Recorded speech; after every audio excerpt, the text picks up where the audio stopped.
So after watching Downton Abbey and being nearly bored to death, sorry, Downton Abbey fans, I saw Ad Astra, the new sci-fi thriller with Brad Pitt in it.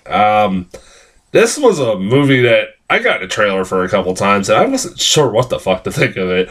It looked like it was going to be a big sci-fi epic with Brad Pitt in it. That's all pretty much I got out of the trailers.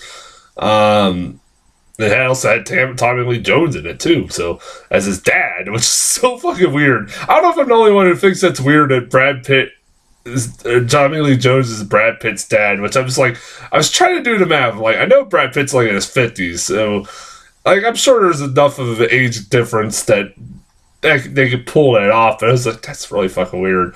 I don't know why I find that so weird. I don't know if I'm the only one did, but whatever. But yeah, this is a movie that's been getting really, really well received by critics, but also being really badly received by audiences. I mean, it's getting like you look at the Rotten Tomato score, it's like at 83%, and then like you look at the audience score, it's like at 40. Like Jesus, it's like, damn, man. Like I've heard people talk about this movie's fucking boring. I've heard a lot of negative reactions from a lot of audiences about this movie. So I'm thinking after watching Downton Abbey and almost falling asleep for that, I'm like, man, I don't know if this is a good idea to see Ad Astra if this is supposed to be a slow burn, boring of a movie. But you know what? I actually really fucking like this movie. I'll go as far as to say this is one of my favorite movies of the year. I fucking love this movie. It's a damn good movie. It's a goddamn big giant sci-fi epic of a movie. It's really like a giant showcase for Brad Pitt in trying to get him an Oscar. Like between this and like Once Upon a Time in Hollywood, like this has been a hell of a year for Brad Pitt. He's having a hell of a year as far as performances go. I liked Once Upon a Time in Hollywood a little bit more than this as far as performances go. God damn it. He's really good in this movie. He carries this fucking movie. It's mainly him in this thing. I mean, it's not just him like drifting out into space by himself for the whole movie. No, he's got a whole cast of characters throughout this whole thing. But it's mainly his movie. It's his movie, and his inner demons with his past relationship with his dad, his failed relationship with his marriage, with Liv Tyler, who literally I think has like 2 lines in his movie. Like I don't know why they put her in there. They could have had anybody, but whatever. And like it's a lot of like a lot of like you like hear a lot of his thoughts about stuff that's happened in his life throughout the movie. It's a lot of narration in this thing. Narration telling his inner thoughts and stuff like that. Like I said, he's really good in this movie. Goddamn Brad Pitt. Like, I love Brad Pitt, man. He's one of the best actors out there, and I want to see him get an Oscar one day, damn it. He really deserves one. I thought even Tommy Lee Jones was really good in this fucking movie. In the short time he's in it, he is really good. He has some... There's one part of this movie where you get like a transmission. I won't spoil too much of it. It's like crazy Tommy Lee Jones, and it's really kind of terrifying. Like just the sunken like black hole of his eyes and shit. That was fucking terrifying. It was like him talking about doing some horrendous shit like he does, like that he talks about in this video transmission, like late into the movie. I'm like, damn, man. I was like, he's acting the shit out of this movie. The movie is really fucking beautiful. God damn, this is a really beautiful movie. I noticed I wish I had an IMAX screen near me that wasn't like an hour away from me. I would have seen this on an IMAX. This had to have been amazing on IMAX.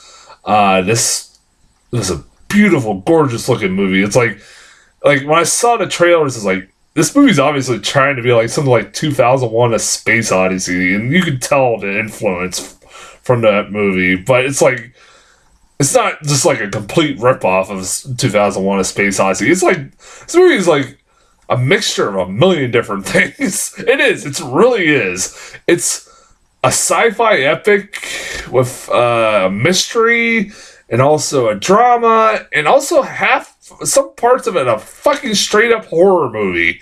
I mean, Jesus, there's some brutal ass shit in this, crazy ass shit. That scene with the baboon, holy God, that was now that. While I love that scene, I also admit that scene could have been completely cut out of the movie. If you've seen the movie, you know what I'm talking about. But that scene was like pushing the limits. It's a PG-13, but I don't know how they got that scene in there without, like, how half nowadays, like, you get a little bit of gore in a fucking movie and it's a straight rated R. I'm surprised they got away with some of that shit in that scene. It's like, it was, goddamn, that was a pretty fucking great scene. There's a scene where Brad Pitt and the crew members are attacking him, and that was a fucking intense scene. There's it's a weird movie because there is a mishmash of like horror, like it can't decide whether it wants to be a horror movie or a drama or a thriller or a mystery. It's like it's all over the place sometimes, but it is interesting. Like, it kept me interested. Like, where the fuck is this movie going? I agree. It's like I was not bored by this movie. It went by quicker than fucking Downton Abbey did. I was never thinking about Downton Abbey. That movie never fucking felt like it never ended. It felt like I was watching like the endings of like Lord of the Rings. I thought I was watching the Goldfinch again and like having flashbacks about that Goldfinch from last week when I saw that. When I saw Downton Abbey, I was like, God damn, like, wait till this movie. It is a slow burn, I give it that, but because everybody in fucking this country doesn't have his attention span of a 2-year-old, obviously they're not gonna like this movie because it's just too slow for them to understand. They're like be intrigued by everything. They have to have something happen every 2 seconds. It's like pretty much the American public is like dangling their car keys in front of a little kid. Like, that's, if you don't have those car keys dangling in front of their faces, they're not gonna be interested anymore. That's the best way to fucking describe that. I like, it just makes me lose faith in humanity. Like, movies like this are getting badly received by the audiences. It's a really goddamn good movie. I don't want to spoil too much about it. It's like, I'd recommend this movie. Out of the 3 movies this weekend, this is the best of by far. I'd really recommend it. It's a beautiful, gorgeous looking movie. I do, like I said, I'll give it, there are points where it is a little slow here and there, but it's not like, I never was disinterested. It had enough of a big mystery. I was kind of interested where it was going, especially like with Tommy Lee Jones's character, like what happened to him, what did he do. I was interested. Like, I also like the world that this movie is building. Like, this is like a futuristic world where people can just easily like fly rockets to the moon and Mars and shit like that, easily get access to that. And like what happens to Tommy Lee Jones's character, like why he goes missing is because he goes to Neptune out in the far regions of the outer space, and that's why he hasn't been seen in like forever. I really like this movie. I don't want to spoil too much about this movie. I'd recommend it. Go fucking watch it. Anyways, trailers. Oh, I got a couple ones here. A Beautiful Day in the Neighborhood. Fred Rogers biopic that's coming out with Tom Hanks playing Fred Rogers. Again, Oscar season. It's a movie about one of my favorite people in the world. I never got a chance to review Won't You Be My Neighbor. I did get to see that over Christmas time, and that movie's fucking great. You haven't seen that movie. That's a really touching, beautiful documentary about one of the most amazing people ever put on this earth. Fred Rogers was such a good person, man. It's awesome. It's obvious Tom Hanks is trying to get another Oscar. So I mean, honestly, the Oscar race this year is going to be fucking crazy. Tenet, it's that teaser trailer for that new Christopher Nolan movie. Not much is known about it other than it stars the guy that Denzel Washington's son, who's the lead in Black Klansman. And I think it's a spy movie. I think a unique new version of a spy movie done by Christopher Nolan. I'm sure it's gonna be complex and thought-provoking. I like Christopher Nolan, but man, sometimes I think the last few movies of his has kind of been hit and miss. I wasn't that big of a fan of Dunkirk, but yeah, like I said, I still like Christopher Nolan, and I'm gonna see anything he does. He's a really when he makes some of his best. I love Inception. I love the Batman movies. He's a really goddamn good director. Underwater. It's basically I keep saying it's the underwater. It's the version.